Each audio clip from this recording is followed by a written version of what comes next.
నేను శ్రీ సత్యసాయి డిస్ట్రిక్ట్ ఎస్పీగా ఛార్జ్ తీసుకుంటున్నాను. సో ఇప్పుడు ఫస్ట్ మన శాంతి భద్రత పైన, ఉమెన్ సెక్యూరిటీ పైన and as well as cyber crime పైన ఈ సత్యసాయి డిస్ట్రిక్ట్కి సంబంధించిన స్పెషాలిటీ ఏముందో దాన్ని రక్షణ కల్పించిన ఒక ఉద్దేశంతో పాటు ఈరోజు నేను ఛార్జ్ తీసుకోవడం జరిగింది.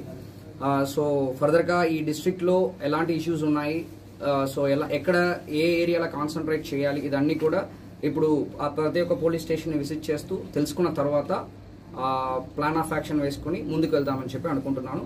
సో ప్రజలకి అండగా ఉంటూ నేను నా బెస్ట్ని ఇస్తాను. అదేవిధంగా ప్రజలు కూడా నాకు సపోర్ట్ ఇస్తూ ఈ డిస్ట్రిక్ట్ని ఇంకా మంచి ఒక పొజిషన్కి తీసుకుని వెళ్ళాలన్నది ప్రయారిటీగా తీసుకుంటున్నాను. Thank you.